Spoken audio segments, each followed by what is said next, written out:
G'day folks, it's Thursday and you know what that means, it's time for Robbie's Talk from the Shed, and today I'm talking about rod and reel combos and I'm answering a question that I get asked the most. What's a great rod and reel for X amount of dollars?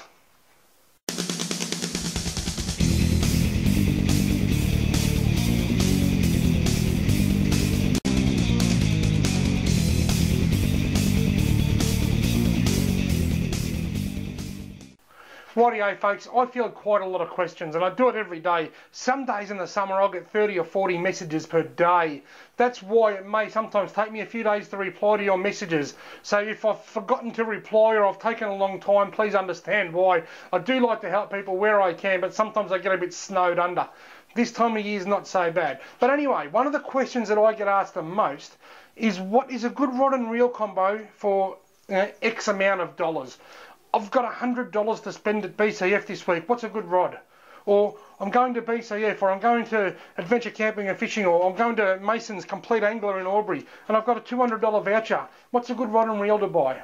I get these sort of questions all the time, and in all honesty, folks, I don't know. Because there are literally hundreds of different makes and models of fishing rods and reels on the market these days, of which I have probably only used 5 or 6. I use what I've got.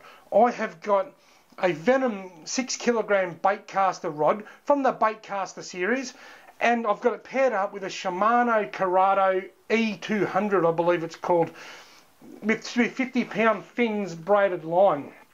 It works a treat. If you message me and say I'm thinking about buying a Venom fishing rod and a Shimano reel, what do you think? I can give you much better advice. Trout fishing, I use a Wilson, no sorry, not a Wilson, I use a wild bait stick. Well, I've got the W bit right.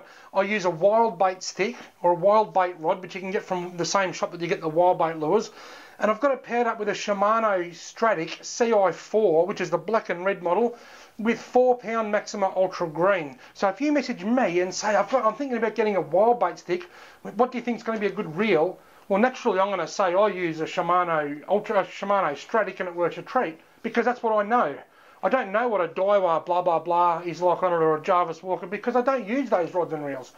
So a lot of people message me and ask me, you know, what sort of rod and reel to buy. I've only got 3 or 4 that I can actually tell you with 100% truth what they're like, because they're the ones that I use. So quite often I say to people, look, I use this, that and the other, but with your budget, I suggest you go to your local tackle store and you ask them for advice. Now, I've sent a lot of people to their local tackle store to ask for advice because I genuinely don't know. My Shimano Curado is playing up. Well, it's not playing up, it's just grinding and clunking. It's getting a bit long in the tooth. It's time for an upgrade. So probably in about October, November, I will go out and purchase a new reel to go on my Venom rod in time for the upcoming Murray Cod season. I don't know what to get. I might get another Curado just because I like them and I've been using them for quite a few years and they're a great reel. Or I might go to Adventure Camping and Fishing. I might go and see Nathan, who's a great young fella and quite switched on with fishing gear, and say, hey Nathan, I need a new reel on my cod rod. What do you recommend? Nathan will then take the time to show me around the store and help me choose a reel that not only suits my needs but suits my budget. And they're the best guys of the lot, not just in Wangaratta, but any reputable tackle stores. They are the best places for you to go and ask those questions. What's a good rod and reel for $200? I understand that a lot of people these days like to buy online because it's a lot cheaper, but by messaging me, you're not getting the answers that you need unless it is the quality items that I use. So if you message me and ask me what an Abu Garcia such and such is like, or a Daiwa rod and reel, I don't know. So by buying online, you're taking the risk that you may not like it to save yourself a few dollars. I suggest you go into your local tackle store, get the advice that you need, take your rod with you. The guys at the tackle stores are usually happy to put a reel on your rod so that you can feel the balance. Or if it's a rod you're after, take your reel in with you. Or if you're after a combo, get them to come and help you out. Feel it in the shop, feel them, get the feel of it, touch it, know what it's like. And that is where you will make the best decisions on what rods and reels that you can buy. By going into the tackle stores, asking the guys at the store. If you go into a good quality chain of tackle stores like Complete Angler stores or Tackle Worlds or something like that, most of those stores employ people that know their stuff. Well, they usually have at least one or two really keen fishermen. You know, maybe if they've got a gun room, they might have a couple of keen shooters floating around, and they might have a lovely young lady to help out in the apparel and stuff like that. Ask to speak to the bloke that knows all about the fishing gear, and he will come and he will give you the best quality advice that you can get.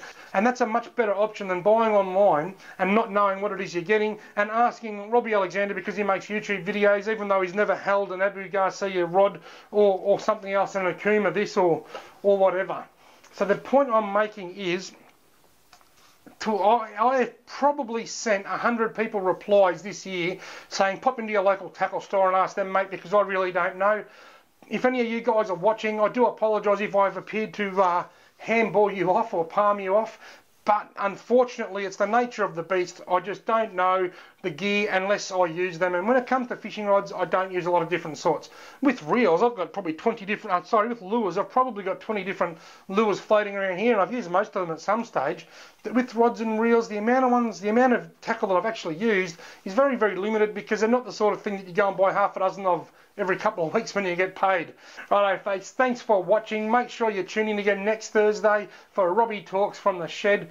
What am I going to talk about next Thursday? I don't know.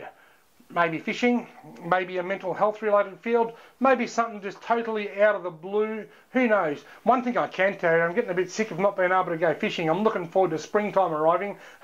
Have a great week, everybody.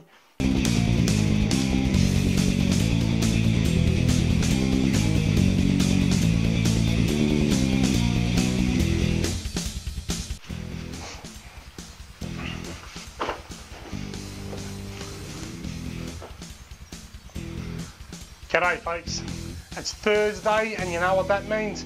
It's time for Robbie's Talk from the Shed, and today I'm talking about how to choose a rod and reel. G'day folks. G'day folks. Thank you for watching. Thank you very much for watching. Thank you for watching. Thank you for watching. Thank you very much for watching. Thank you very much for watching.